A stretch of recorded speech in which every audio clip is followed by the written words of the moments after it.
adalah satu satu kepercayaan pegangan kalau Isma kan. Okey. Jadi seperti yang aku kata tadi bahawa cuba mencari jawapan kepada persoalan apakah sosialisme ini mirip dengan sistem kemasyarakatan Islam, ataupun dengan kata lain sosialisme Islam itu memberi makna sebenar kepada sistem kemasyarakatan Islam. Jadi daripada apa yang aku lihat daripada buku ini kan, daripada buku ini, jadi inti dia di bab 4. Di bab 4 ini di mana penulis ini membicarakan tentang karakter ataupun ciri-ciri sosialisme Islam. Jadi yang pertamanya diceritakan tentang kelahiran Nabi. Kelahiran Nabi Muhammad SAW ini lahir dalam keadaan masyarakat yang bercelaru, dalam masyarakat yang tidak ada sistem, dalam masyarakat yang rosak, binasa dia punya sistem sosial tu. Lahirnya seorang, kalau dalam buku ni disebut sebagai revolutioner. Maknanya sebagai seorang yang merevolusi masyarakat. Jadi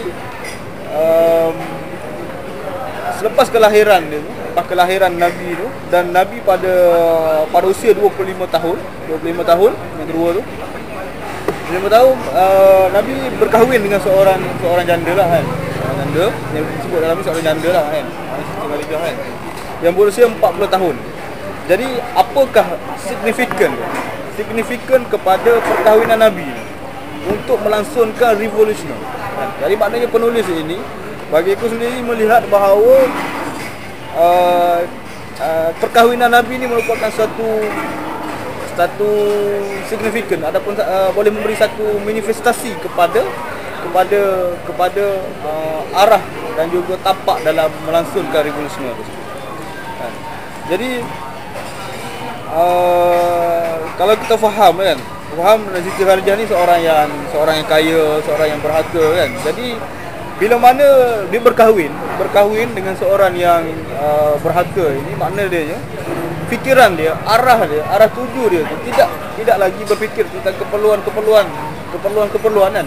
Maknanya keperluan hidup telah cukup pada ketika itu. Dan jadi dari sini kita melihat bahawa manifestasi untuk kita bergerak kan, kalau kita juga merancang untuk merevolusi masyarakat, maknanya asas ini perlu kita ada. Bukan kita kena bertanggil berkahwin dengan janda, bukan. Tapi maknanya asas tapak untuk kita melangsungkan revolusi ini. Itu manifestasi yang mungkin cuba diterangkan dalam dia. Kemudian yang ketiga ialah misi pembebasan. Misi pembebasan ini dengan mencirikan prinsip Islam yang seiring dengan sosialisme. Yang pertama sekali rukun Islam kan. Apa yang diterangkan di dalam buku ini berkenaan dengan syahadah kan. Rukun Islam yang pertama kalimah syahadah kan. Bagaimana lamban dia sebagai satu lamban tauhid kan, dan lamban pembebasan kelas. Makna dia bila kita mengucap kalimah syahadah ini, dengan sendirinya kita tidak mengakui selain daripada Allah ini lebih besar, lebih mulia, lebih gagah, lebih perkasa kan. Jadi maknanya syahadah yang pertama itu, syahadah itu adalah kita menafikan kebesaran yang lain kan. Jadi ini maknanya kita menafikan kelas-kelas yang lain lah. Maknanya tidak ada kelas lah kan, kita sama. Kemudian dari segi solatnya pula adalah tian agama di sini kan. Tian agama di mana seluruh umat ini menghadap kepada arah yang sama kan, kepada suatu lamban kebersamaan. Ini ada lamban kebersamaan, lamban persaudaraan kan. Jadi ini dia punya karakter kan. Kemudian zakat pula. Dari segi zakat ni kita lihat kepada pemilikan harta dalam Islam kan. Orang kaya wajib mengeluarkan zakat kan. Orang kaya, orang berharga mesti mengeluarkan zakat. Jadi selain daripada itu juga ada amalan-amalan sunat yang lain lah, sedekah, infak kan. Jadi ini adalah manifestasi kepada pemilikan harta, yang mana kalau sosialis ini mengatakan bahawa harta itu bukan hak milik individu tetapi hak milik bersama. Jadi Islam menggariskan bahawa bila kita berharta maka kita perlu keluarkan zakat kan. Keluarkan zakat, keluarkan sedekah, ataupun kita kena infak kan, ataupun kita kena wakaf kan. Jadi mana di sini ialah Dan juga dari segi persaingan untuk memperoleh harta itu sendiri juga harusnya sederhana dan diimbangi dengan kejujuran tanpa dan juga belas kasihan lah. Maknanya ada belas kasihan, ada belas ihsan dalam kita mencari keuntungan. Okey, yang seterusnya ialah mengenai puasa. Kan? Puasa di sini adalah latihan perasaan, empati. Maknanya kita mengenali penderitaan orang lain. Kita mengenali kepedihan hidup kan, kesesakan hidup dan sebagainya dalam sekatan-sekatan terhadap sekatan kehendak kita lah kan. Maknanya dalam kita berpuasa itu manusia ini dilarang. Maknanya kita dilarang untuk makan, untuk minum kan, untuk seksual dan sebagainya. Maknanya di situ akan melahirkan satu perasaan lah. Maknanya kita sedar bahawa kita disekat dengan benda-benda sebegini dan disekat keinginan kita, maka kita faham erti penderitaan dia. Kemudian dari segi hajinya pula ialah lambang persamaan darjat. Di sini tidak ada batas geografi, tidak ada warna kulit, tidak ada harta kekayaan kan. Di mana pakaian kita sama saja. Kan, ini lambang dia. Maknanya tidak ada perkiraan di antara darjat dan juga batas-batas lain lah. Kemudian dari sudut amar ma'ruf nahi munkar lah. Di mana dia juga berkisar tentang jihad. Jihad melawan kezaliman, eksploitasi, penindasan dan juga jihad untuk menegakkan keadilan. Jadi maknanya daripada karakter-karakter ini kita nampak bahawa sebenarnya sosialisme ini adalah satu juzuk daripada Islam. Dan boleh kita katakan wacana sosialis ini dekat dengan Islam, dan wajar kita katakan juga bahawa patut untuk kita berjuang dalam kerangka sosialisme Islam. Jadi mana persoalan-persoalan inilah mana kita kena jawab, apakah wajar? Apakah kita wajar kita sifatkan dia sebagai sosialisme ni sebagai satu juzuk daripada Islam, atau berkatakan ianya sebahagian daripada kerangka untuk kita berjuang dalam kemasyarakatan tersebut dengan kerangka sosialisme Islam lah. Kemudian dari sudut pemikiran Syariati yang ditulis dalam buku ni, penulis ni melihat ahli Syariati ni mengkonstruksi pendekatan sosialistik dalam memahami Islam dan pencetus kepada mazhab teori sosialisme Islam. Maknanya Syariati maknanya sosialisme Islam ni, Islam pemikiran Syariati ni, maknanya kesimpulan daripada ni adalah meletakkan ahli Syariati ni sebagai orang yang mengkonstruksi Islam tu dalam konteks sosialisme. Okey. Jadi yang keenam tu, kesimpulannya adakah relevan lah bila kita berbicara tentang sosialisme Islam? Merasa percaya pada semua idealisme ini kan. Wujud pengaruh besar kan, wujud pengaruh Islam yang besar. Cuma sejauh mana ianya dicermati dalam setiap idealisme tersebut kan, maka perkiraan kita mengkonstruksi kembali. Banyak typing error. Okey, maka perkiraan untuk kita mengkonstruktif kembali kan, merangka kembali serta dan rangka idealisme akan juga berakal daripada akal ketauhidan. Maknanya kalau kita cuba untuk merungkai kembali, maknanya bisa itulah. Jadi ini adalah daripada buku Bampak lah kalau tengok Bampak inti dia macam ni. Jadi aku rasa itu yang dapat aku sampaikan untuk apa ni, untuk ni lah kan. Jadi kalau ni kita discuss lah kan. Sebab aku cuba menjawab persoalan apakah ianya mirip kepada sistem kemasyarakatan Islam. Itu je aku cuba jawab yang tu. Okey, dari soalan ni. Kalau luar itu selalu inilah clockwise lah. Aku ikut semangat. Aku semangat kita. Dia cakap bagus sebab aku ada tak kupas sebab ni kan. Ya, aku tu dulu. Nanti boleh share. Okey, baik. Okey, aku punya soalan. Islam dia tahun bila? Tak ada sekat tu. Kita mengajar kalau before Christ tu apa? Belum mati pun apa? Yang zaman Muhammad tu pakai 2000 tahun lepas kan?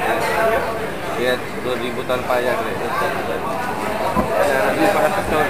1400 kan. Itu Layang Muhammad. Itu dah dikira masa Nabi dah mengira ni masa Bisa. sebelum Tak ni Nabi Muhammad. 1400 tahun lah. kalau 3 tahun. Masalah kot.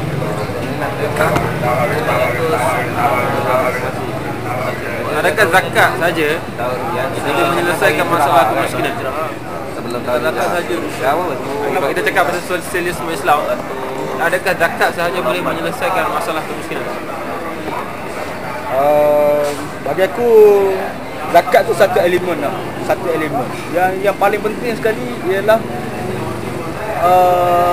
sistem ekonomi sebenarnya. Sistem ekonomi itu sendiri. Sistem ekonomi itu yang menjadikan rakyat ini semakin miskin ataupun semakin kaya ataupun wujud jurang yang besar antara kaya dengan miskin. Maknanya sistem ekonomi. Zakat ini juzuk dia. Juzuk daripada sistem ekonomi. Kan? Sebab ekonomi ni dia besar. Kan?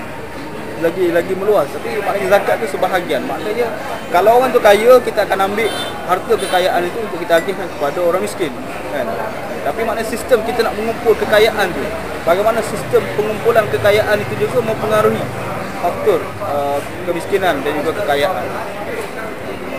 Adakah ada sistem ekonomi Islam? Ada sistem ekonomi Islam. Kau percaya ke tak? Kalau bagi aku, pendapat aku, sistem ekonomi Islam ini sebenarnya diawangkan sebenarnya. Kan? Sebenarnya sistem ekonomi ini kita garap daripada keperluan-keperluan kita. Keperluan-keperluan kita menurut prinsip-prinsip Islam. Maka jadilah dia sebagai satu sistem ekonomi yang berlandaskan Islam. Bukan sistem ekonomi Islam. Dia bukan sistem. Bagi aku benda ni terawangkan lah. Kalau sistem ekonomi Islam terawangkan. Sebab dia ekonomi ni ada satu benda, satu sistem yang kita nak, bagaimana kita nak memenuhi keperluan-keperluan hidup kita. Kan? Kita nak makan, bagaimana kita nak makan? Kan? Apakah kita nak menanam padi? Ataupun kita nak beli beras, ataupun, maknanya sistem-sistem itu. Maknanya kalau kita berjual beli dengan sistem Islam, dengan prinsip Islam, maka jadi sistem Islam. Maknanya kalau kita letak di sistem Islam, jadi maknanya awangan lah. Ada tak sistem ekonomi kafir? Kita nak menjawab persoalan. Kalau ada sistem ekonomi Islam, maka mestilah ada sistem ekonomi kafir kan? Jadi menurut jawapan kau tadi, maknanya kalau kau tak mengatakan ada sistem ekonomi Islam, maka soalan tu tak sah untuk Allah. Tapi untuk orang lain yang mengatakan ada sistem ekonomi Islam, maka soalan kepada dia adalah, dia adalah sistem ekonomi kafir kan? Apa pandang kau? Respon. Sistem ekonomi Islam, sistem ekonomi kafir. Yalah, kalau bagi aku memang percaya lah. Bukan tak percaya, maknanya sistem ekonomi Islam tu terawangkan lah kan. Kita develop dia, jadikan dia tu sebagai bangsa besar dan tidak. Maknanya memanglah kalau tu memang kita ada sistem kafir lah. Bila sistem kafir ni mungkin kita katakan bahawa prinsip-prinsip yang mana kita mencari memenuhi keperluan hidup kita tu, tidak mengikut prinsip-prinsip Islam, maka kita kafir. Contohnya riba itu satu benda yang haram kan, betul tak? Benda dia riba tu haram. Dan juga mengambil keuntungan itu halal kan? Tetapi dalam masa yang sama, bila kita ambil keuntungan berlebih-lebihan kan, dalam kita letakkan harga tu memang melebihan, melampaui daripada kos sebenar kan, yang kita kena tanggung, dan juga marti keuntungan yang patut kita ambil kan. Maknanya dalam sistem ekonomi Islam ni dia kena ada apa yang satu lagi tu, prinsip dia sederhana dan juga belas kasihan, kejujuran dan sebagainya. Kalau kita tidak imbangkan dengan benda tu, maknanya bagi aku sendiri lah, kita mengambil keuntungan dengan jalan macam tu pun juga dikira haram kan. Haram maknanya lebih daripada yang biasa kan. Sama macam riba juga kan. Maknanya kalau riba tu sendiri pula, riba tu kalau dia tidak menindas kan, tidak menindas, aku rasa apakah sistem yang dia seperti mana riba, tetapi tidak menjadikan riba itu satu penindasan. Adakah riba yang tak menindas? Bagi aku kan, kalau kita simpan duit kat bank kan, kita ada RM1,000 bagi kat bank, kita pun minta dengan dia, aku nak 3%. Contoh kan, adakah kita akan menindas bank?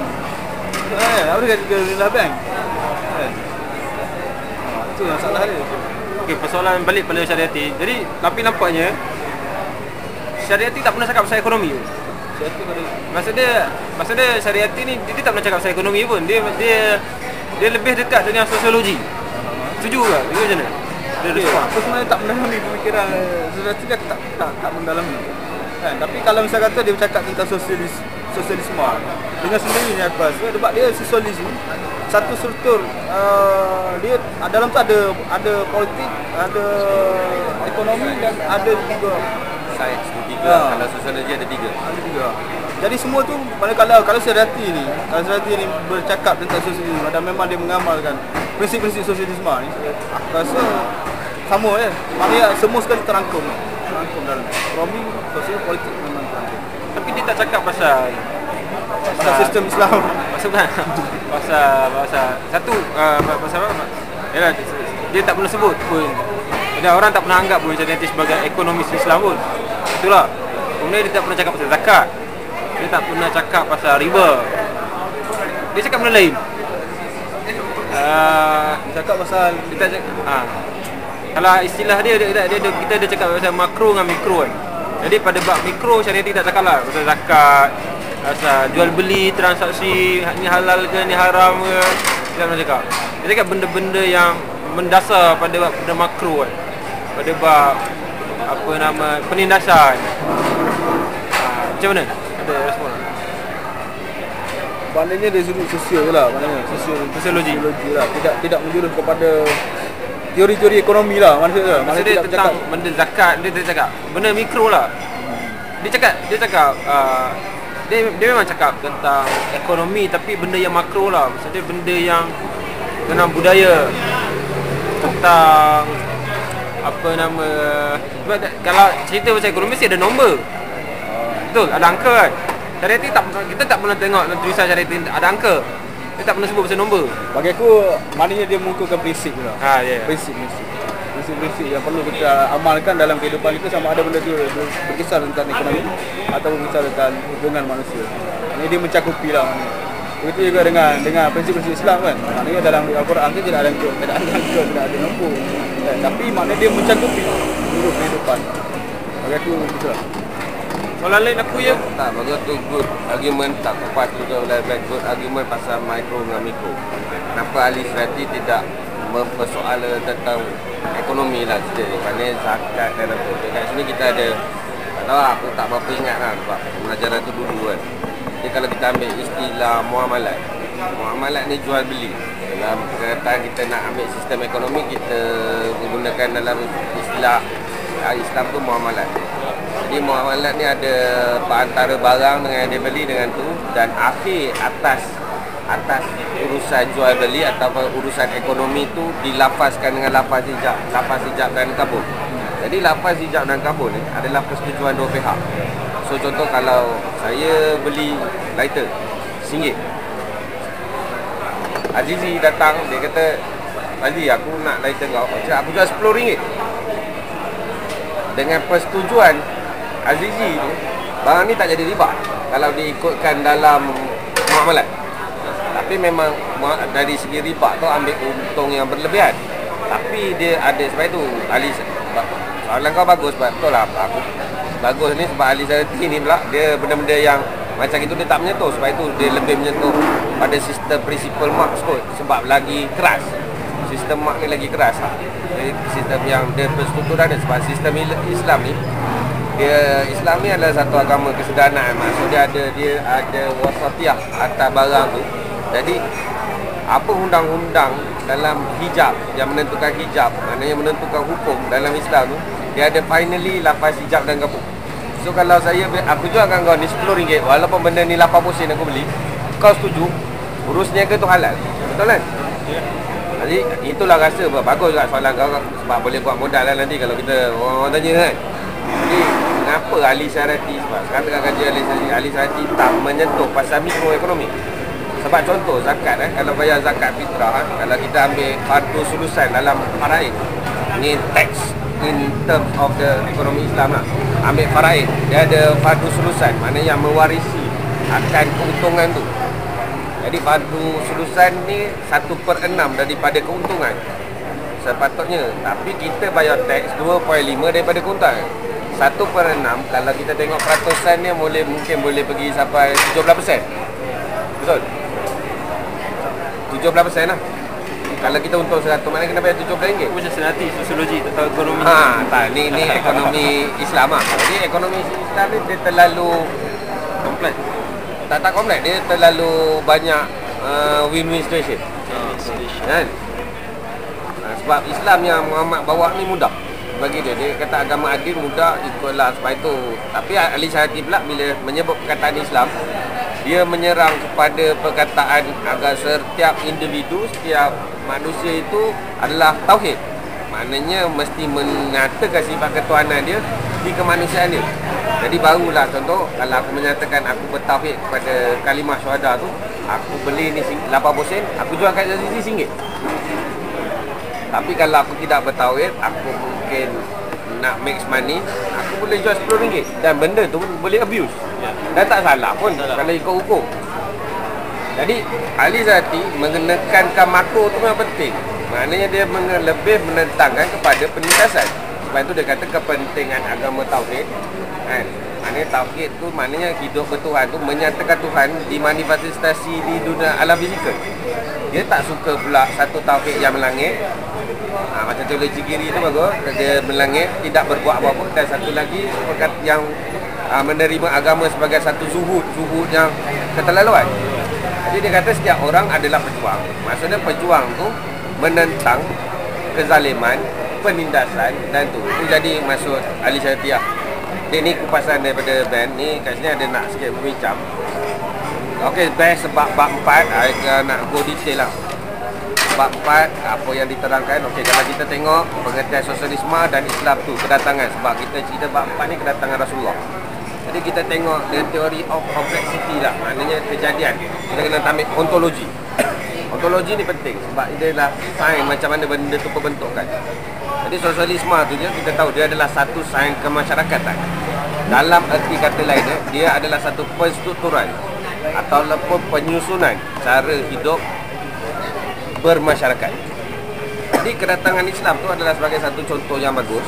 Maknanya kita tahu Nabi turun di tanah semenanjung Arab tu pada zaman jahiliah. Kalau ikut terminologi zaman itu chaos. Orang tanam anak perempuan, zina, berlarutan, riba, menyembah bala tu tak tahu lah. Tapi dari segi kemasyarakatan dia, kita ambil yang dari segi keagamaan, memang teruk lah. Jadi Nabi Muhammad datang, new law, maknanya new order. Zaman jahiliah, chaos, unstable condition of civilization. Huru-hara tu datang new law, new order. New order tu become law. Order dia akan become law. Jadi law tu Islam. Jadi sebab tu Islam tu pengertian dia tu submit tu. Kau jangan ikut nafsu kau. Kau serah, submit yourself. Tu erti Islam. Allahu salamu la ilaha illallah Muhammadur Rasulullah. Tu alif sim lam mim. To submit yourself, to surrender. Jadi untuk melentur nafsu. Jadi ia adalah satu penstrukturan dan penyusunan sistem kemasyarakatan. Okey, persoalannya. Ni baru kena dengan Ali Syarati. Law yang datang dulu adalah 1438 tahun. So evolusi manusia, evolusi pemikiran, evolusi apa semua berubah mengikut semasa ke semasa. Jadi adakah relevan atau efisien menggunakan sistem Islam yang pada 1438? Jadi yes or no jangan jawab. Tapi kat sini the argument Ali Syarati mengeluarkan satu ideologi baru to define the meaning of Islam. Maknanya dia fuck orang agamawan. Dia fuck sistem kapitalis. Dia gabungkan kapitalis punya sistem kepada sosialisme Islam. Kenapa? Sebab Islam ni ada satu benda yang terlalu ringan. Contoh kalau macam tadi, lapas hijab dan kabur, aku datang senyum dengan yes or no? Yes or no? Ni kena lapas hijab dan kabur. Kau tanah kau harga 100,000. Aku nak beli 10,000 je. Kau nak pakai duit sangat? Kedai aku tak minat nak beli man. Tanah kau semua tak kata 10,000 boleh. Okey, aku up 11. Jadi penindasan tu tetap dihalalkan atas nama agama tu. Macam mana? Aku jual tanah ini sekian-sekian dan aku beli sekian itu, maka lapas muamalat itu, lapas tukar beli itu menjadi halal. Jadi inilah kat sini Ali Syarati pada tahun dia lepas dia tolak narkotika, dia mati 78, tolak 9 tahun ini. Pada tahun 1963 maknanya kita revolusi tu dia dah start mempersoalkan. Jadi Ali Syarati bila dia kata sosialisme Islam, dia nak penstrukturan masyarakat, kita kena faham perkataan sosialisme Islam, dia nak bentuk Islam sebagai nilai. Persetujuan masyarakat tu boleh. Contoh macam sekarang kita ni chaos juga, walaupun kita tak berperang. Jadi kita kena ada new order yang tidak berlaku penindasan.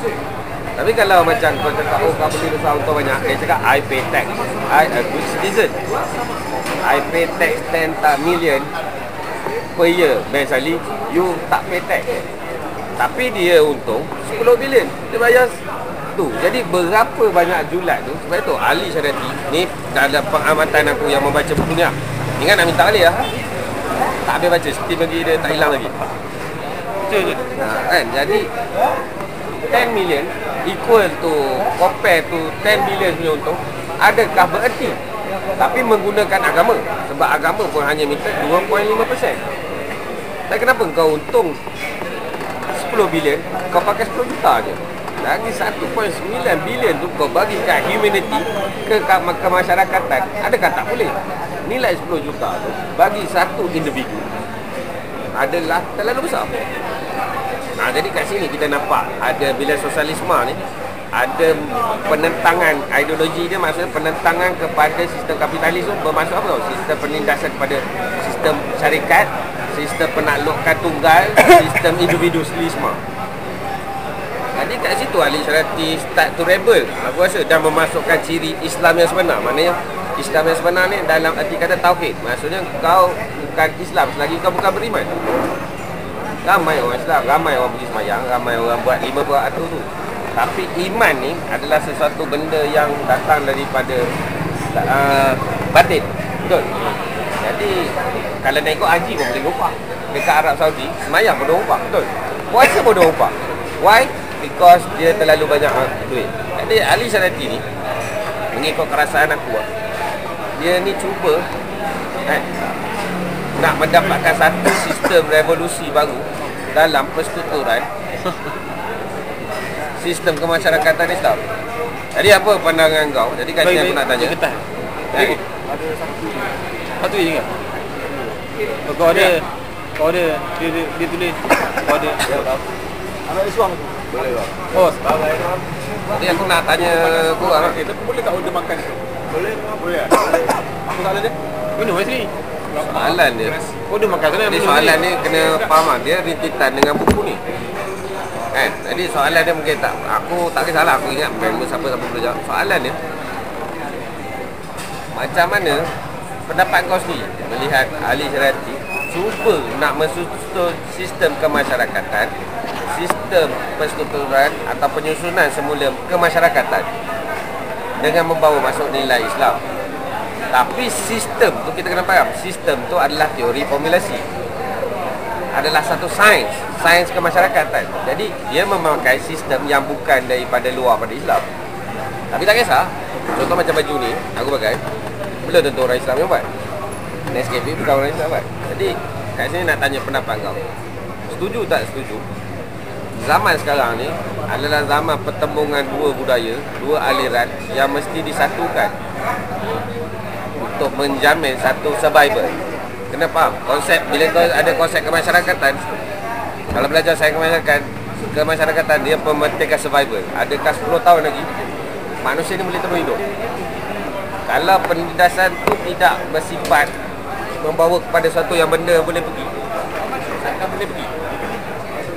Jadi kalau kita cerita sosialisme atas ahli syariati ni, dia cuba membuat satu teori formulasi baru, maknanya sistem perstrukturan masyarakat menggunakan intipati, maknanya nilai kebudayaan tu Islam. Contoh kita boleh menyanyi lagu kita nasyid lah, tapi lagu tu kau bawa ikut gaya kau sendiri. Jadi tu nilai dia. Lagu tu semua orang dapat sama. Jadi adakah kau setuju atau tidak dengan pendapat ahli syariati ni untuk memastikan, menjamin Islam boleh terus hadir dalam masa 100 tahun akan datang lagi? Okey. Faham tak? Dia nak jawab. Aku jawab dulu. Okey, bagi aku sekarang ni macam ni. Idealism yang ada ni kan, dia merupakan satu bahasa. Bahasa untuk berkomunikasi, untuk kita mengkomunikasikan Islam. Mana dia sebagai bahasa. Ya, aku doakan. Oh, makan. Oh, dia air. Dah. Lauk dia banyak kan. Jadi dia sebagai bahasa sebenarnya. Bahasa.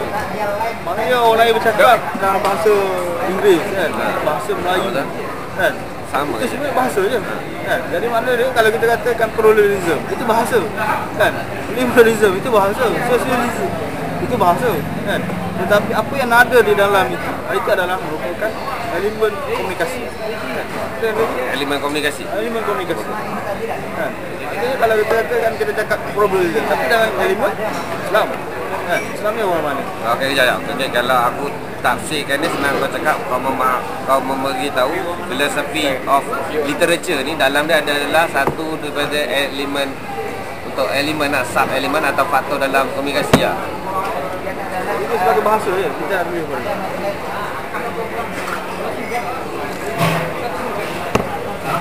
Arian, kopi ke apa? Kopi aku. Kau ni lah. Tak order, aku order itu. Aku minta iklan. Aku nak pergi jauh. Nanti hutang ni. Semua ada iklan. Jadi macam tak. Jadi kita tu lah sesuai bahasa aku. Islam ni kena diberi, dia bukan diberi nafas baru. Kita bukan cakap nafas, muka baru. Maknanya Islam macam dulu ahli tadi dia cakap ada, lepas tu dia menindas golongan macam yang Sufism yang melangit, yang kelangitan. Jadi sebab itu ahli tadi kita kalau kalau segi bahasa aku faham erti bahasa kan. Kalau dia kata agama tauhid adalah kesempurnaan mengenal diri, ketuhanan kau dan kemanusiaan kau. Maknanya zahir dan batin, maknanya dia equal, setengah-setengah. Maknanya kau ni separuh aliran sastra, separuh aliran teknologi. Jadi kat situ yang nampak ahli strategi cuba buat. Jadi aku tak suruh kau bersetuju dengan pendapat aku, tapi kau rasa perlu ke kita bukan diberi Islam tu diberi nafas baru, tapi Islam itu diberi satu muka baru supaya penstrukturan kemasyarakatan, penyusutan kemasyarakatan tu survival untuk masa sekarang ni perlu hadir supaya kesinambungan 100 tahun lagi boleh terus hadir. Itu pun soalan dia. Bagi tu bukan muka baru sebenarnya. Saya nak cakap dapat tu ayat dia nak nafas baru tak boleh juga kan. Apa kan? Bukan muka baru. Tetapi setiap elemen itu kita serapkan Islam. Maknanya kita tak nampakkan gambar Islam tak apa. Kan? Tak nampakkan Islam tak apa. Maknanya tapi segala yang kita buat, contohnya kita buka satu kedai kan. Tak payah letak kedai menjual peralatan-peralatan Islam. Ada, kita letak aja dan juga dalam semua kan elemen Islam. Dan tetapi masalahnya sekarang ini bagaimana kita nak memahamkan ataupun nak mewujudkan satu kata gelombang. Jadi gelombang ni dia kena ada satu titik mula. Dynamic. Satu titik mula dia tu yang ada tuju dia. Jadi kat situ bermasalah. Tapi kalau kita nak letakkan sebab itulah berlakunya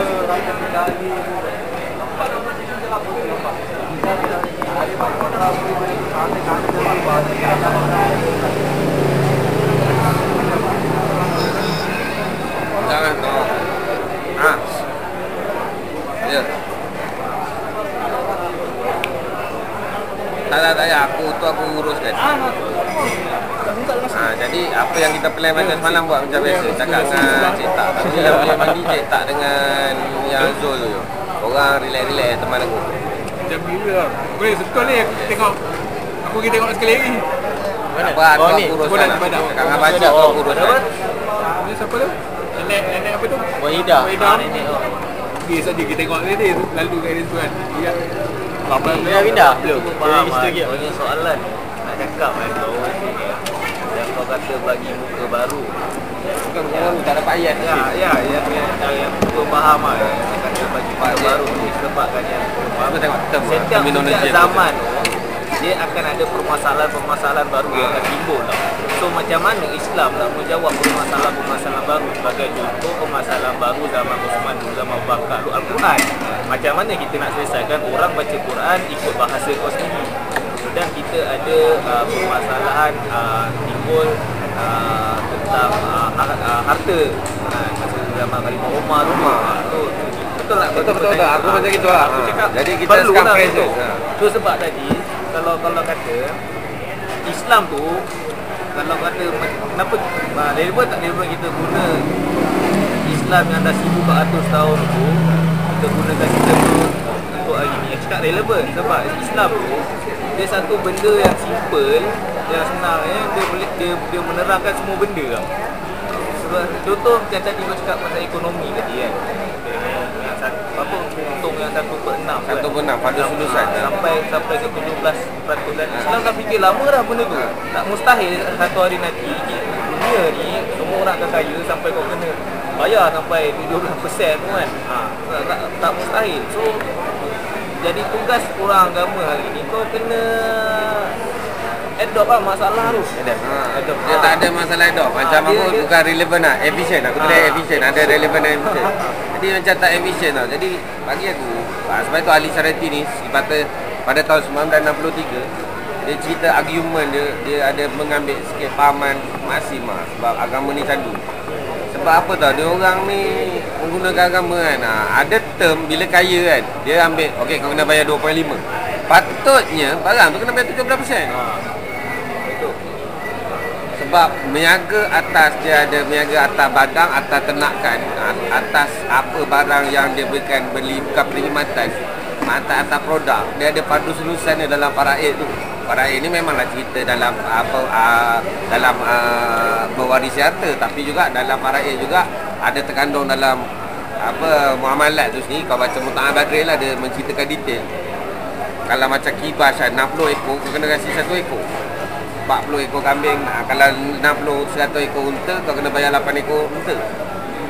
Jadi against produk, against apa, ada. Tapi kita tengok contoh macam ni, kita bayar zakat bila bulan puasa je.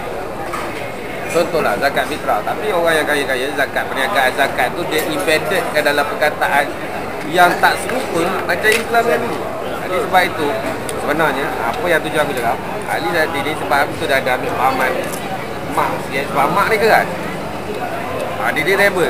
Jadi kita ni macam faham tak? Tapi ni sebenarnya pemerintah contoh ibaratnya senang, bila kahwin 4 semua naik semua. Tapi yang lain faham tak? Jadi abuse atas agama tu berleluasa. Sama kan kalau bila kita cerita bab zuhud. Lalu kan sekarang ni kan isu zuhud kan berluasa kan. Tak ada lah bila kita kata zuhud tu macam kau cakap saya semua aku tak hari tu aku tak cakap baru, tapi aku lebih cakap kadang persetuturan tak adalah sampai dia kau cerita ke orang, kita kena order kan. Dia pergi order Islam tu apa lah sama. Kau duduk di rumah banglo dan agama jalan kan. Tapi bagi aku benda ni kalau betul pun kau kaya, hasil daripada titik belum kau sendiri, seperti kau ada syarikat kau sendiri yang mana orang memang tahu kau ada syarikat kau sendiri, kau jalankan perniagaan kau sendiri, kau bina sekolah kau sendiri, itu bagi aku tak ada masalah. Yang aku jadi masalahnya bila kau hanya mengharapkan duit daripada mengajar di masjid-masjid dan kau kaya daripada situ, kemudian kau cerita dengan orang tentang zuhud. Bagi aku sangat problem lah. Ibarat agamawan pun sama lah. Itu yang bagi kata push terhadap agama. Kita buat zuhud tadi tu.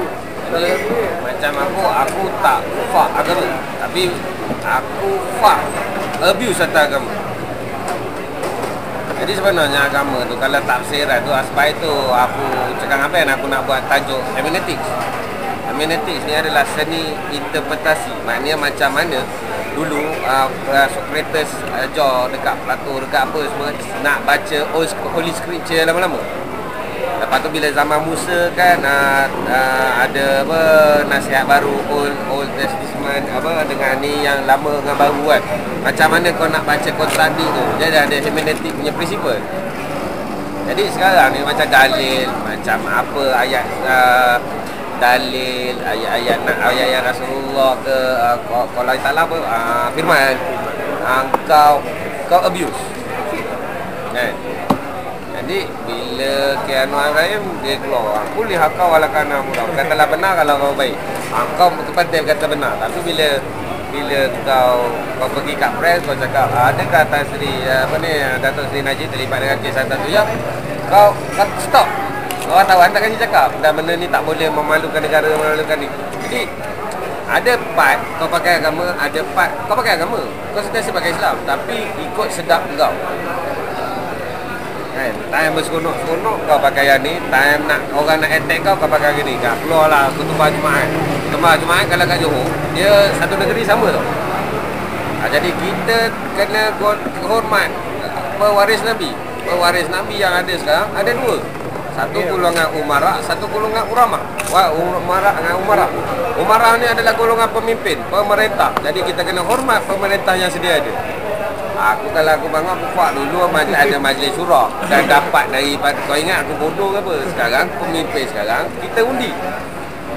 Dulu majlis surah dan ada kedatangan wahyu, ada kedatangan firman Allah menyatakan orang itu adalah sekian-sekian.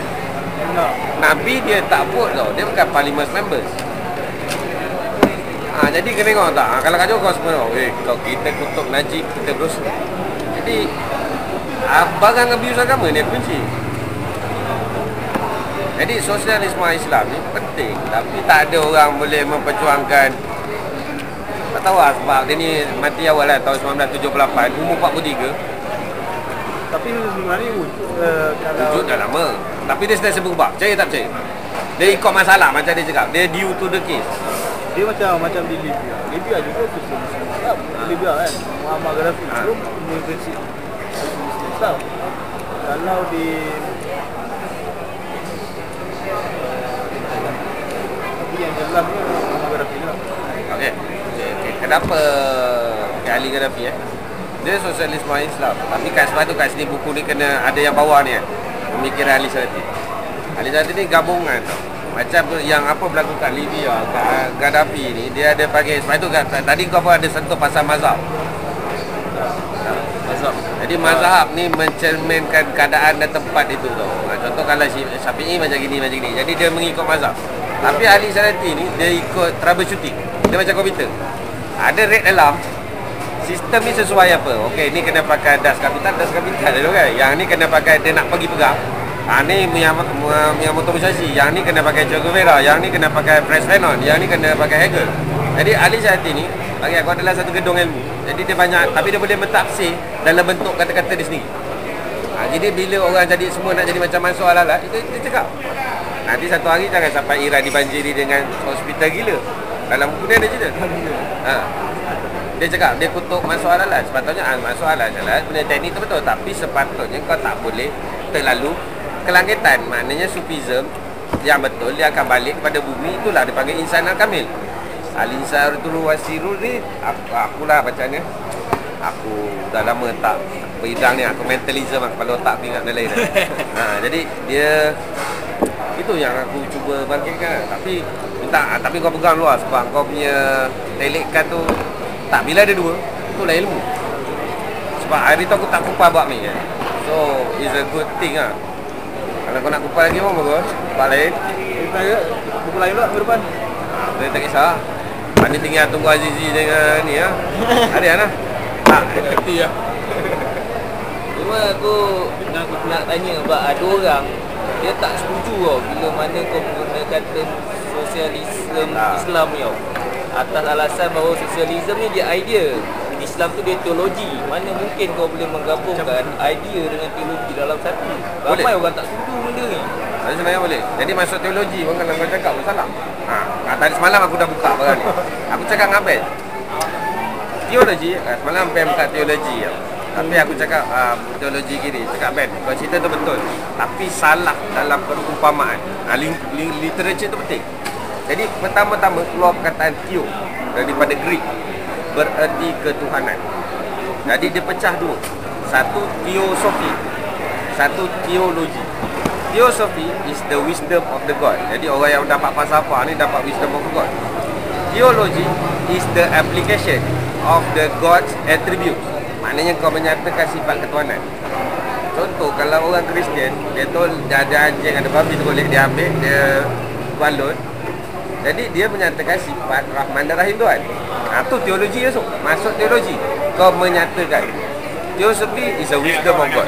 Jadi dia sebenarnya memang kombinasi.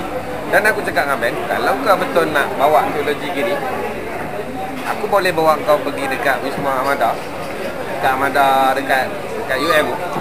Ada Theosophy Society. You can check on internet, on apa.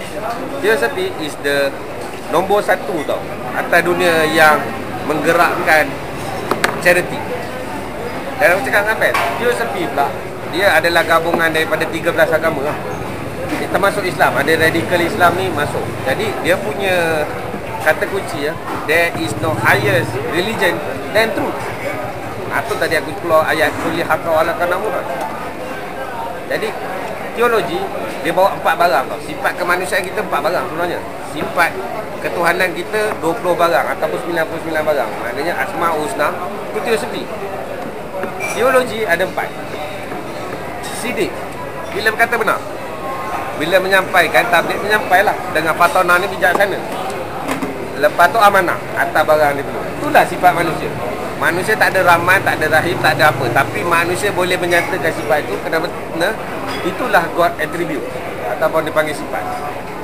Jadi ada setengah pencanggah pendapat dia orang tak macam kau cakap tadi lah. Tak boleh pakai perkataan sosialisme, tak boleh pakai perkataan teosofi. Tapi kat sini bagus kepada kita punya saudara pengantar kita tadi Zarud. Dia cakap apa tau? Permainan bahasa ni adalah elemen komunikasi. Sebab dia orang tak faham atas maksud tu je. Teo tu arti dia ketuhanan. Bahasa Greek. Jadi macam sosialisme kan. Aku pun ada dapat mata aku post tu. Ada orang cakap Islam dengan sosial tak boleh disatukan. Allah.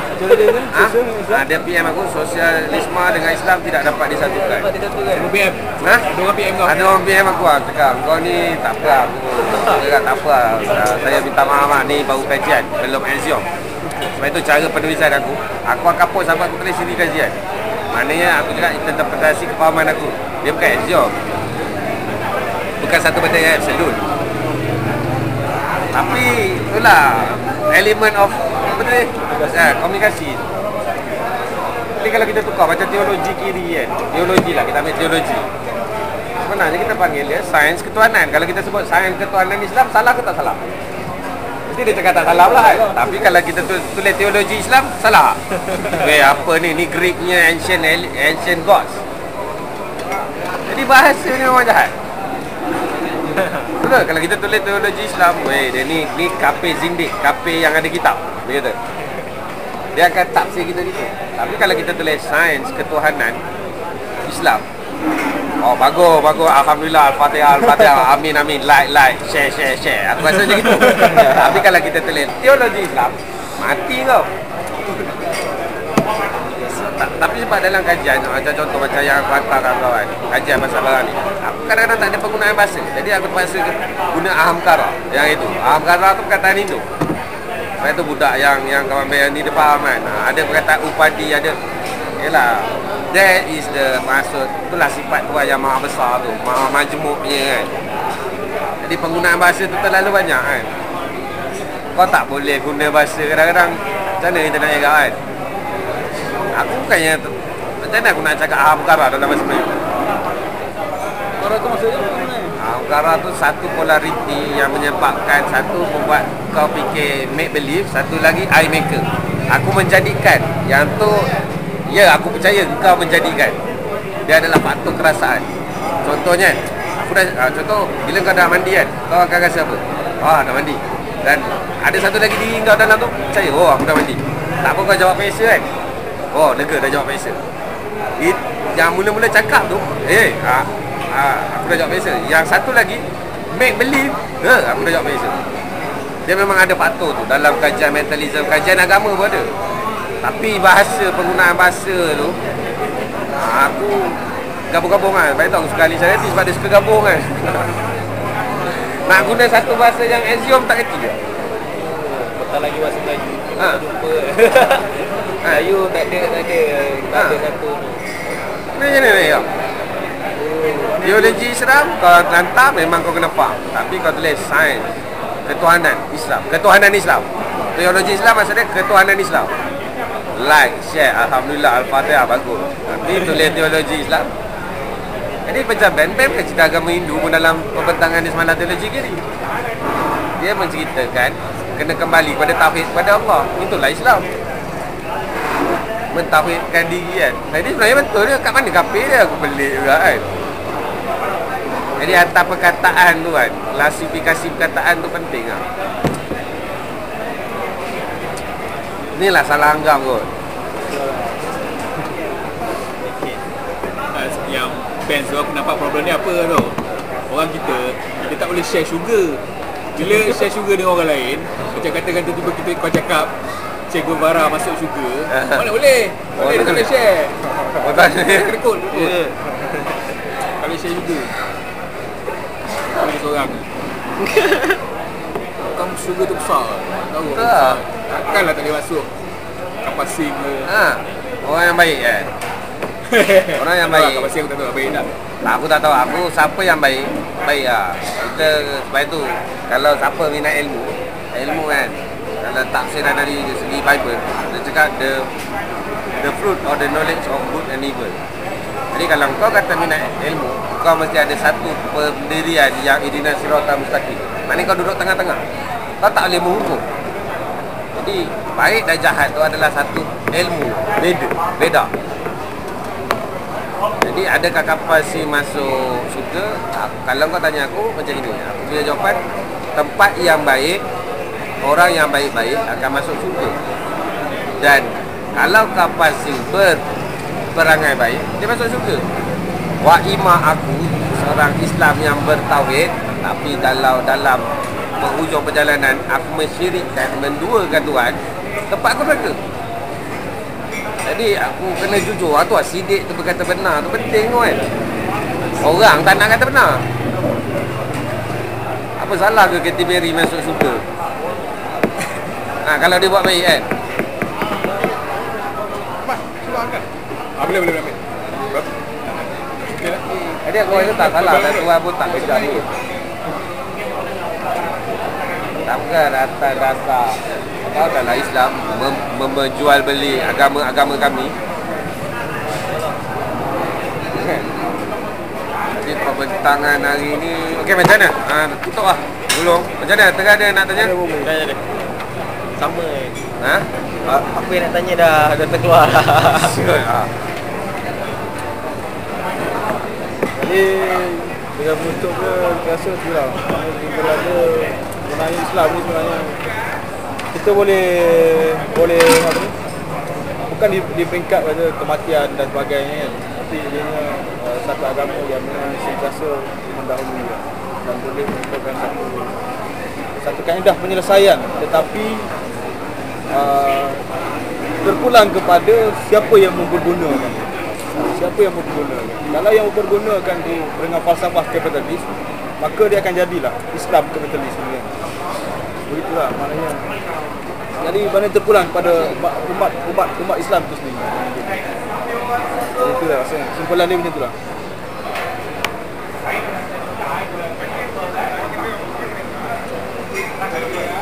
Boleh tak orang yang tak Islam tapi dia pakai sosialis Islam? Betul. Lagi bagus. Boleh tak dalam Islam? Boleh kalau dia adalah prinsip. Macam mana nak cerita sosialis Islam dekat orang tak percaya Islam? Ataupun kepada orang sosialis sendiri. Atau Macam mana orang sosialis sendiri ramai orang sosialis kata macam ni. Kau tak boleh nak campur aduk kau. Even orang sosialis pun satu kan. Kata macam tu. Orang Islam pun ada kata sosialis tak boleh gabung. Orang sosialis pun tak boleh. Tolak. Dua agama kau tak ni nak campur aduk kan.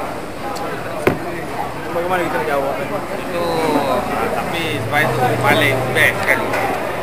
Ni kajian aku lah. Kita ada terlupa yang kita kaji ni. Kadang kita kaji maksudnya bukan kita lah, semua kita terlupa yang kita ni adalah satu makhluk yang dipanggil insan. Maknanya kita ni adalah makhluk sukma yang mempunyai kerasaan, yang mempunyai fikiran, yang mempunyai naluri, yang mempunyai jiwa. Dalam semua agama memang ada benda ni. Jadi kadang-kadang bila pertanyaan tu kita tengok, contoh orang yang cukup keperluan dia, bila kau tanya bolehkah sosialisme Islam disatukan, jawapannya apa tau? I don't give a damn. Jadi kalau katalah orang ni chaos hidup dia, huru ada, dan orang tu Islam, kau tanya dia, bolehkah sosialisme Islam ni, kau guna soalan sama, sosialisme ni Islam ni digabungkan, dia cakap apa? Tak kisah abang, saya Islam, saya chaos. tak ada apa-apa, zakat tak dapat, ini tak dapat, saya tergabung hidup saya sosialis ke kapitalis ke, jadi hidup saya keluar daripada kepompong kekalutan hidup saya ke penindasan hidup saya terima. Jadi nampak tak bila sebab itu ada seni of mind ni, seni brain ni penting juga kita faham.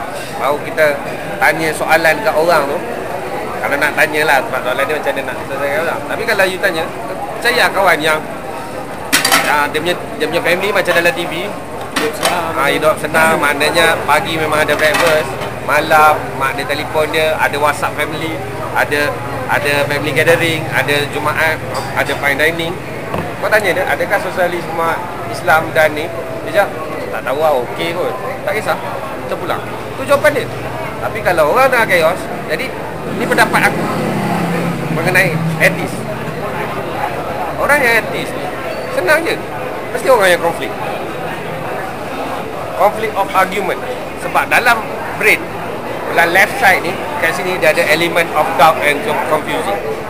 Jadi biasa aku pernah mengalami banyak, aku tak tahu lah, kadang-kadang macam aku ditimpa malang, aku cakap, ya Allah ya Tuhan aku, kenapa aku macam ni? Sebab dulu kecil ni, aku kecil kan, aku pula kan, aku tak minta, tak aku mempersoalkan Tuhan kan, alah Tuhan, tak, aku sebab kita jujur lah, aku mana tahu korang tak benar ke kan. Jadi cerita diri sendiri lagi bagus. Tapi aku rasa korang pun pernah lalu kan, Allah Tuhan, kalau lah aku tahu, ya Allah ya Tuhan. Tapi kenapa atheism? Besok kita nak bincangkan atheism. Kalau nak bincang etis minggu depan, it's a good topic. Tapi kajian tu bukan atas fahaman atheism tu. Why? Ceramah pertama tu mesti cerita kenapa ada fahaman atheism, tak percaya Tuhan. Kenapa? Jangan cerita etis tu dulu. Jadi, okey, siapa yang mempelopori atheism? Jadi, orang yang atheism adalah orang yang konflik. Contoh macam kita ambil Nazi lah, siapa? Yang misalnya Hitler. Mak dia adalah kakak dia adalah mak dia, dan bapak dia adalah atuk dia. Sebab bapak dia main kakak dia, dapat dia. Jadi kau konflik tak? Kau percaya tak pada keadilan hidup ni? Kalau diceritakan Tuhan ni maha adil, dia percaya ke hidup tu adil? Sebab orang yang dia panggil mak adalah juga kakak dia, orang yang dia panggil ayah adalah juga ayah dan rezeki atuk dia, adalah suami pada kiatuk dia, suami pada itu Hitler. Jadi kenapa sosialis ahli syariati aku, supaya tahu aku kajian aku kenapa hari tu cara pembentangan aku berbentuk macam itu. Aku tak nak cerita sosialisme Islam, aku nak cerita kenapa Eko Sprandi tulis buku ni. Kenapa dia ambil ahli syariati? Sebab dua-dua duduk dekat Republik, dua-dua ada penindasan agama, dua-dua ada penindasan sistem kapitalis. Itulah idea ni. Dan lepas tu baru kita bentangkan. Jadi kalau nak bentang atheism, jangan cerita pemikiran atheism dulu. Why people atheist? Why people tak percaya Tuhan? Tapi ia adalah konflik. Sebab itu dalam jabat agama, aku tahu jabat agama ni kalau ada masalah dari segi keagamaan ke rumah tangga, first sekali dia akan panggil dia soal siasat, dan second dia ada counselling. Betul tak betul? Sebab dia orang dah tahu manusia ni, kita terlupa kita ni bukan robot. Kita adalah satu jasad lahiriah dan batiniah. Maknanya kau ada jiwa, kau ada perasaan, kau ada sedih, kau ada. Sebab itu penting counselling. Ini pendapat aku lah. Jadi kalau nak bertanya, kena tengok mereka orang menawak kot. Buku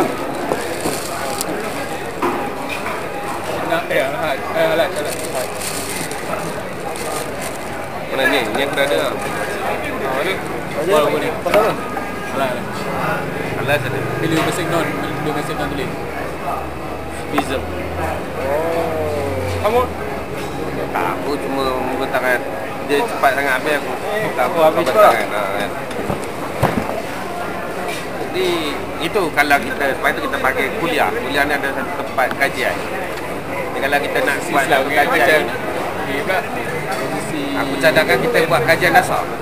Sebab itu dalam Jabatan Agama sekolah ke apa, pertama dia main kajian dasar.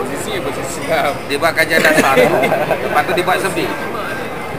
Jadi kita pun sebab teknik tu pengesan, kita pun kena buat yang sama. So kita tak nak short. Jadi kata kajian dasar, why terbit ideologi ni, why ni, why this, why that. kenapa kita kena ada tahu term. Jadi bila dah ada kajian dasar, baru kita buat survey. Kita boleh pergi orang, kita boleh collect orang. Okey, kenapa abang masuk? Abang tak percaya kamu. Kenapa abang tak percaya kamu? Tulis kan. Mula kita kajian dasar dulu. Okey, abang tinggal kat mana? Saya tinggal PPRT sini. Bapak abang kerja apa? Bapak abang sakit. Buah pinggang. Dah tak tu. Mak abang jual kuih. Adik-adik 9 orang. Berapa orang sekolah? Berapa orang tak sekolah? Kita survey. Jadi kat situ kita boleh tahu kenapa dia tak percaya kamu. Sebab human by itself is a psychology entity. Percaya. Kalau tak, kau tak boleh suka, kau tak ada elemen, tu hamkara tu. Hamkara tu maknanya dia adalah satu jiwa yang, contohnya kenapa aku nak order Nescafe, kau boleh order kopi. Kalau kau tak ada elemen jiwa tu, rasa tu, kita akan minum semua yang sama. Semua gaya potongan rambut yang sama, bertutur dalam bahasa yang sama. So that kena kaji macam itu. Kajian dasar, survey, dan kita akan dapat jawapan dan kita akan dapat rumusan. So is a good part punya thank you. Sebab hari tu tak sempat sebab aku punya metodik. Sebab itu kalau kita tulis satu pelik, tapi aku apa-apa cuma cara pertama memang kajian dasar. Sebab itu, tapi bank kata minggu depan nak buku lain, tak apa, tak boleh lah, buku lain lah. Tapi aku sebab itu aku nak pergi on detail. Sebab itu buku ni boleh sosial ni tak, sebab buku ni sebab itu pertama itu aku buat kajian dasar. Jadi bila dah kajian dasar pasal barang ni, aku penting sebelum mengupas je kita kena tahu Hegel dengan Marxi punya dialektik. Sebab dialektik semua ni penting. Lepas tu kita kena tahu parallelism. Lepas tu kita kena tahu sedikit pasal sufism, kita kena tahu. Jadi aku nak kupas buku-buku tu, baru kita boleh merungkai ke buku ni. Sebab buku ni satu pembacaan berat. Betul tak? Terlalu banyak quote, terlalu banyak fakta, betul? Sekejap kisah ni, sekejap Franz Fanon, sekejap Sartre, John Paul Sartre, sekejap ni, sekejap Hans tak percaya agama, lawan dengan Maxim. Lepas tu Ali Syarati pergi cakap gini. Jadi satu perdebatan yang kalau orang yang tak ada product knowledge yang begitu banyak, dia akan confuse. Jadi that's why kita dia buku ni memang kupas ada Syarati sahaja lah. Tak. So huge man. Tak ada, Ali Syarati tak ada. Ali Syarati dalam 25%. Jadi dia ambil macam mana? Sebab itu hari tu aku lukis buku tu kan. Banyak-banyak. Lepas tu baru jadi Ali Syarati. Jadi Ali Syarati ni macam gedung pemikiran dia. Dia ada pahaman ni. Contoh macam aku ada pahaman kitab Hindu, pahaman kitab Buddha, pahaman ni, pahaman matematik, pahaman digital fundamental, pahaman Floyd Bank. Itu semua yang kepahaman yang membentuk satu aliran pemikiran aku. Jadi Ali Syarati ni very kompak. Satu yang kompak. Kalau buat nak minat macam ni pakai gian. Macam-macam dulu. Nanti dah habis, kita tukar, kita boleh kupas ke next session lah. Very good lah. Buku yang bagus tak? Bagus. Tapi kena study lah. Ini kena. Aku baru tahu lah kenapa orang suka Ali Syarati lah. Sebab aku waktu diperkenalkan pertama, aku first experience ikut band, ikut buku jalanan. Jadi bukan budak lah, ustaz Muiz dia cakap apa tau, Ali Syarati ni sampai sekarang pemikiran dia dikaji. Aku cakap ya je kau ni kan. Jadi aku check internet, aku buat research. Betul. Dan aku kaji kenapa. Rupanya dia very kompak. Dia adalah seorang Islam yang mengkaji aliran budaya Barat dan Timur. Sebab itu tajuk aku pertempuran budaya aliran Barat dengan aliran Timur. Jadi Ali Syarati ni memang satu ikon Islamik pemikir yang boleh menggabungkan Barat dan Timur. Jadi dia, kalau dia tak macam Siti Jenar lah, dia satu aliran kan, aliran Sufism kan. Bila masuk tarekat, dia pak tarekat kan, dia tak tahu kan. Jadi Ali Syarati memang one of the good topics lah. Jadi minggu depan lah. Minggu depan kau satu lagi lah? Tak, bukan. Pagi aku ni. Okay. Habis minggu depan dia tajuk apa? Editism. Tak, kita buku etis. Kalau ada tu etis lah. Novel etis. Akhir hadiah Miharja. Jadi kalau kawan tak nak beli nak apa, aku bagi PDF dia lah. PDF dia ambil lah. PDF dia dalam link. Okey, sebab aku dah siap yang dialektik semua tu, aku dah siap post untuk hari ni. Jadi hari Selasa aku yang aku present tu lah. Jadi kalau korang boleh tengok, kalau boleh jemput datang, Tak, kalau boleh korang check dulu kat internet apa semua. Jadi kita ada win-win situation lah. Jadi macam contoh hari tu aku tak kupas sebab ada kupahan. Jadi bagi aku aku balik ni, aku puas hati aku ada gain knowledge. Knowing proses tu mesti gain knowledge. Aku ada tampar baru lah, macam mana proses knowledge. Kau nak beritahu? Tajuk dia dialectic smart. Dialectic yang tu. Dialectic smart. Patutnya hari ni kan. Tapi tak apa lah, sebab aku berclash dengan kau. Jadi saya kalau boleh minta kau datang sekali lah. Sebab dalam ni pun ada. So dialectic ni more to teori tau. Nak terangkan dulu. Jadi formulasi teori. So it's good for us lah. Kalau kita ada satu barang yang tesis dengan antitesis, kalau kita belajar dialectic smart tu, kita boleh fight secara akademik. Maknanya kita tak cakap mengapa. Apa nakis kan? Apa ni kan? Kau tahu kata fa, kau tahu kata yang kau dengar. Kan macam itu. Fa Bezali kan? Dia tahu Bezali, dia tahu fa. Jadi sepatutnya tak. Saya ada satu pendapat yang tidak bersetuju dan setuju dengan pemikiran Bezali. Pertama, gini. Dan sepatutnya disarankan Bezali. Gitulah. Sintesis. Tesis dengan antitesis. Jadi dia is a good untuk aku lah, sebab aku tengah kaji dan aku nak share lah. Kita tengok macam mana sistem tu. Hari Selasa boleh kan? Lepas tu baru kita Hari Rabu, Khamis, Jumaat baru yang etis lah. Okey, Rabu, Khamis, Jumaat. Okey, lepas tu yang hari Isnin siapa punya tulis? Pula punya tu. Tulis kau penulisan. Siapa hantar? Kau penulisan. Siapa yang hantar buku? Siapa hantar? Minggu lepas tak hantar. Kau penulisan. Malam kita pergi sekolah. Tapi siapa tulis? Aku tak baca dia, aku tak baca dia. Kami nak siapkan dulu dalam kelaya. Apa dia? Oh, lakon layar yang hari tu. Aku bagi contoh lah, aku buat contoh. Oh, hari Isnin ada penulisan. Tak, kalau free datang lah. Isnin. Tapi Isnin datang je dengan datang. Kat sini Di juga. sini kubu lah. Kita buat setiap hari. Kat sini juga. Tapi Isnin sekolah penulisan kan. Oh, lakon layar itu dah present eh? Belum present. Aku layak tu macam mana maknanya? Itu siapa present? Adian? Tulisan tu kita belajar Kau pergi jana ni? apa bentuk tulisan ni. Mandi? Cerpen, Kalau tak aku datang lah. journalism. Maknanya Aizas ni Kelaya. Tulisan Kelaya. Aku Rabu memang tak boleh lagi minggu ni. Rabu tadi. Rabu tak ada, Khamis mana ada AM kan? Malam Khamis. Rabu ada. Khamis je tak ada. Belajar untuk menulis. Tapi aku lewat. Tapi boleh lewat lah. Aku cover tu aku 6 aku sampai rumah. Kalau aku datang pun dah sini lah. Aku boleh datang. Di jadual dia, jadual aku pergi kat kasar luar. Ini dia kan. Hari Isnin kau penulisan. Hari Selasa kau. Hari Rabu aku minta itis. Hari Khamis tak ada. Kami ada boleh. Hari Khamis kau minta itis. Betul buku tu lah. Aku bagi ni sama ada buku tu kau nak ambil kat sini ataupun kau bagi PDF kau ambil lah. PDF ada. PDF ada. Kemudian hari Jumaat kau pula minta itis. Melainkan kalau ada orang lain nak petang kita tak masalah lah. Kalau setakat tak ada orang lain datang kita macam itu lagi lah. Kalau ada errand kalau dia datang tak apalah. Tak boleh, aku dengar boleh. Tak apa. Sekarang siapa yang nak bentang tak ada masalah. Tapi selagi tak ada, kita macam ni dulu lah. Hari Rabu pagi tu dah ada orang lah. Tapi pagi lah, kalau orang yang dah kerja tak apalah. Tapi Hari Rabu pagi aku tak kerja. Aku kerja sebab aku on calling lah. Office aku minta mak je. Boleh lari je. pada masa boleh lah pagi 9 ke kat sini.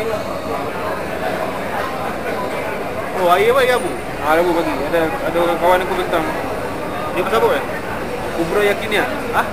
Kubro yakinah. Keyakinan hakiki apa? Bro. Hari apa? Hari Rabu Pagi. Siapa? kawan aku dia tak pernah dan dia kahwin dah, mau kahwin, dia ada kerja. Jadi Rabu pagi free. Aku kan nak buat setiap hari kan. Aku kan nak buat selalu. Apa curi tag je lah. Aku tak dapat bagi tag simpangan lah. Yalah. Itu je lah. Ni rakaman eh? Kau record? Oh. Hari tu record tak? Masa kita pergi ni? Tak, aku tak ada sebab aku tak bawa dalam beg. Atau aku ada tajuk yang best lagi, how brain function lah. Tapi tajuk tu macam berat lah. Tapi kalau kau berminat, aku tunjukkan kau teks dia dulu lah. Macam mana teks kau present. Tapi dia satu benda lagi faham lah. Human fatigue tu, macam mana brain kau, macam mana kau tak. Sebab Kalau aku nak bincang hermeneutik ni yang macam Faiz Naim tu aku dah baca. Tapi aku tak faham apa yang dia cuba sampaikan. Aku dah tengok dekat laptop Makosi tu. Tak faham? Tak. Dia apa dia cuba fahamkan, dia tak faham tau. Sebab dia punya stream of mind tu dia dah naik sikit lah bagi aku. Tapi ada tanduk satu teknik. Okey, senang macam ni. Kau engineering kan? Aku suka kan. Jadi mind ni, brain is a structure tau. Aku bagi kau. Ataupun prasarana infrastruktur. Dan dia kena deactivate kan. Okay, contoh, aku nak cross the river, aku kena buat structure tau. Aku kena buat jam-jabatan. Jadi brain adalah structure dia. Jadi kau nak pergi tempat yang jauh, kau kena pakai aeroplane. Aeroplane is the structure. Jadi memahami sesuatu benda yang deep inside, yang dia panggil more to penetrating, macam dia panggil kat situ dia panggil seni interpretasi. Tapi seni interpretasi sebenarnya adalah epistemologi ataupun seni pembelajaran. Itu saja. Tapi dia ada satu penetrating. Dalam buku kalau kau pergi yang study conscious tu, dia cakap mind penetrating the body. Tapi dia punya structure kena buat lah. Cara kau nak develop kau tu higher order, higher thinking ways of order. Jadi aku dah tengah cuba buat. Jadi aku tengah buat uji kaji dengan profesor tu lah. Sebab aku ambil digital fundamental plot yang aku ajak, yang aku beritahu kau OC layer tu, binary tu, aku framekan dengan mentalism, macam mana the mind functioning. So bila kau dapat satu barang kan, kau dah tahu barang tu macam mana barang tu troubleshooting. Contoh macam aku tengok satu buku ni kan, aku kalau kau tengok penulisan aku sebab tu macam aku ni lambat sikit. Aku troubleshooting kan. Sebab tu kalau kau tengok kan, aku kan kau dapat ayat pasal kupasan ni, aku tanya siapa yang ikut sebab dulu. Tak, apasal kau pilih ahli serati? Apasal kau pilih tajuk Islam ni? Apasal kau ni? Jadi nak faham buku ni kau dah baca ni ke, dah ni ke, dah ni ke? Nampak? Sebab aku dah brain aku dah structurekan dia lah. Jadi aku nak permudahkan tu lah. Dengan sharing aku permudahkan. Dan lepas ni aku harap orang anak-anak muda, orang Melayu lagi berfikir mantap lah. Dan aku mungkin pioneer, dan mungkin lepas ni ada master, ada doctorate yang akan go further orang ni. Jadi dia akan menjawab permasalahan tu kan. Macam profesor ni kadang-kadang dia pandai auta ya, sebab dia under the psychology kan. Jadi bila aku jawab soalan ni, aku tanya soalan ni, dia boleh kaliskan macam tu. Tapi aku, kalau kita ada perstrukturan dalam persoalan the seni art of argument, dia mesti jawab. Dan kalau dia tak boleh jawab, dia akan cakap saya tak boleh jawab. Jadi dia tak beralih pada tajuk. Jadi macam Fauzi Naim tu, aku tengok kat lepak Makosi tu, tajuk dia okey, tapi dia punya presentation dia terlalu, dia banyak pakai dua bahasa. Dia sekejap pakai Greek, sekejap dia pakai halat dengan Syed Jenam. Tapi sepatutnya dia pernah ada study part of doing of conscious. Conscious ni macam mana? Badan kan? Astral body, mental body, spiritual body. So, dia tak ada sebut menyentuh barang tu kan. Jadi menyentuh barang tu lagi senang parameter. Dan apa aku cuba buat, macam kau cakap tadi, elemen. Bahasa ni adalah elemen yang cara berapa banyak sangat susah orang nak faham kan. Susah orang nak faham barang tu. Jadi macam mana kita nak satu bahasa dalam memahami satu barang? Aku ada cuba buat lah, tapi aku dah bentangkan dekat profesor aku, kat kutuk grup aku. Diorang faham, tapi diorang kata kelakar dan diorang kata mustahil lah. Senang je. Guna language punya universal language. So kau teka apa universal language? Kau jangan guna bahasa Arab ke, bahasa India ke, Cina ke. Kau guna universal language. Apa universal language? Kisah. Numbers. Oh, number. Bagaimana nak menggambarkan Tuhan itu? Dengan numbers. Dah, aku ada buat lah. Dan dia orang betul lah. Aku ada tanya orang Sufism. Betul, tapi cuma dia kata aku gila, tapi dia kata benda ni benar. Dia aku tak nak lah. Tapi sebab korang more, sebab kau kena faham orang Sufism ni dia tak belajar matematik. Kau dah belajar architecture, kau dah belajar siapa-siapa, kita sharing lah. This is product knowledge. I'm happy to sharing. One day mungkin kau jadi master. Aku cuma pencetus macam pen. Dia yang aku dengan pen ni, dia pencetus, buka kuliah buku. Lepas ni mungkin dalam masa 3 tahun ada 30 buku. Tu je tujuan dia. Jadi mesti ada satu orang yang spark, satu orang yang maintain, dan satu orang yang jadi ikon. Maknanya yang jadi imam.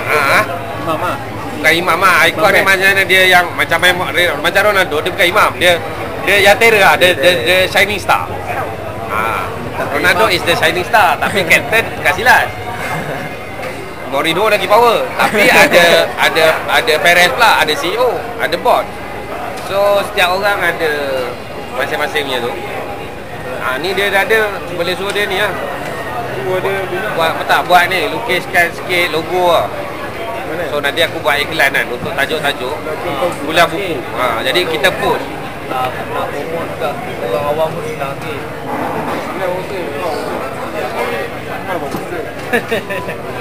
Tapi dia buat logo luar kuliah buku lah. Bubu. Nanti tanya best lah macam mana kan. Kau kena sikit mungkin. Apa kau cakap semalam? Kita melawan apa? Kedai kopi. Tak, yang tu dia punya coach je. Setiap kedai kopi adalah Bukan apa-apa yang kita jalan ni.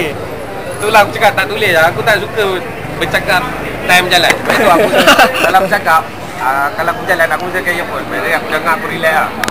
Aku tak suka bercakap time macam jalan. Nanti macam semalam dia cakap aku lupa. Aku jadi ketan. Apa? Bagus dulu semalam aku ingat. Kita buat sekali lagi. Kau kena balik ikut jalan sama. Tak buku apa kuliah